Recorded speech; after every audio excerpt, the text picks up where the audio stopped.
একই registration number ব্যবহার করে বেআইনিভাবে দুটি লরিতে বালির ব্যবসা। জাঙ্গিপাড়া থানায় সাংবাদিক বৈঠক পুলিশের। জাঙ্গিপাড়া থানার পুলিশের কাছে খবর আসে যে এক অসাধু বালি ব্যবসায়ী সে একই রেজিস্ট্রেশন নাম্বার ব্যবহার করে দুটি 12 চাকার লরিতে অবৈধভাবে সে বালির কারবার চালাচ্ছে।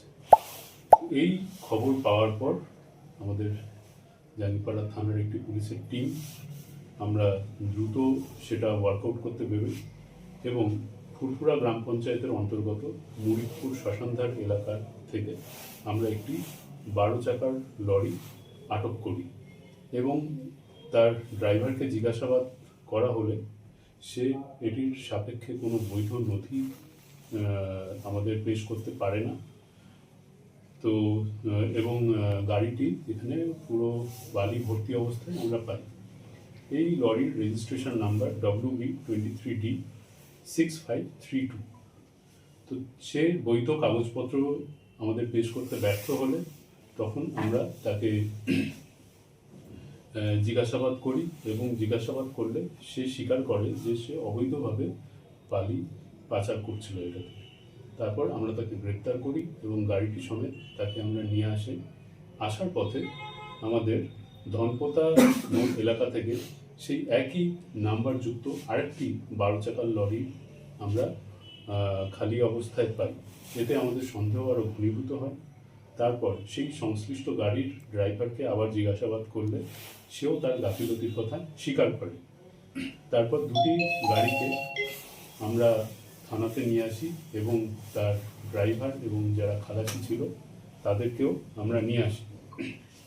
তো এই মর্মে আমাদের জাঙ্গিপাড়া থানায় একটি কেস রুজু হয়, যার case number 21/26 dated 16/1/26 under section 303(2), 317(2), 318(4), 336(3), 61(2) BNS এবং 21(1) এবং 21(4) মাইন্স অ্যান্ড মিনারেলস অ্যাক্টে এবং এর সাথে 39, 192 এবং 182A মোটর ভেহিকলস অ্যাক্টে একটি কেস রুজু করা হয়।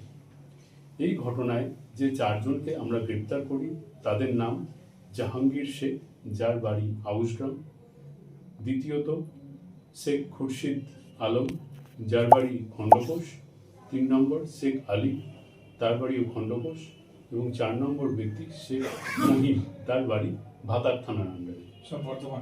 সবাই বর্ধমানেরই বাসিন্দা।